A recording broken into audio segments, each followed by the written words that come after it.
Dati po talaga malusog po siya, malaki ang katawan.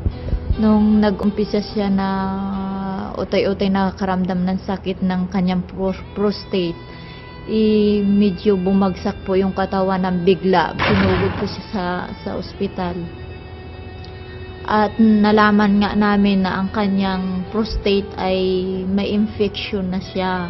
Sakit sa likod, sakit sa puson.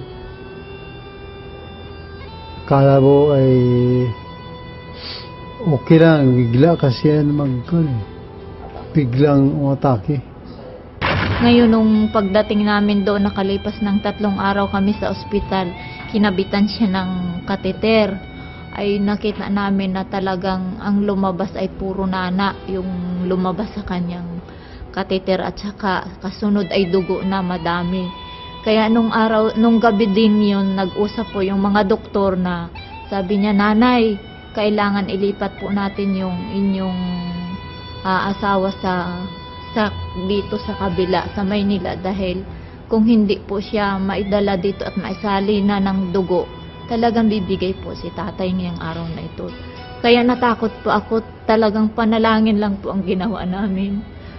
At nag-text po ako sa mga pastors na tulungan kami sa panalangin.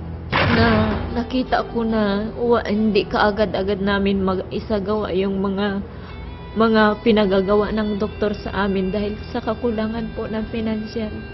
Nung linggo ng gabi, si Evangelist ang nagsalita doon sa church, ay inaniyahan ni Pastor Johnny na ipag-pray siya.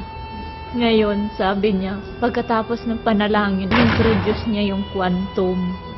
Ngayon, sabi niya, i-try niyo, Pastor, maganda po yan, sabi niya ganun. Yung case po nitong prostate, yung kay Pastor po, isa ding kapwa Pastor ang nag-share sa kanya.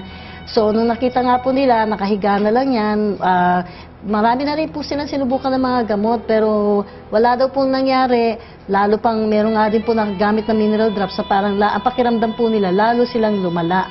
Pero nung sila po ipinasyalan ng isa nating kasama na pastor, at pinatry po sa kanya ang quantumin, in-apply po doon sa kanyang katawan, talaga po in a few minutes time po, nakatayo po ulit siya at nagkalakad po. At naramdam po niya kaagad din yung ginhawa doon sa pag-ihi niya. Na kung dati po hirap na hirap yung paglabas ng ihi, naging maganda po yung flow ng ihi. Talagang ginamit po namin yung quantum, malaki po ang pinagbago niya sa loob laang po ng 2 araw mahigit. Nakita ko yung paa niya halos na hindi niya maibuhat, ay nandoon na naiihakbang niya ng maayos-ayos. Tapos yung kanyang prostate, hindi niya nararamdaman yung sakit. May pinagbago po sa loob lang ng higit na 2 araw.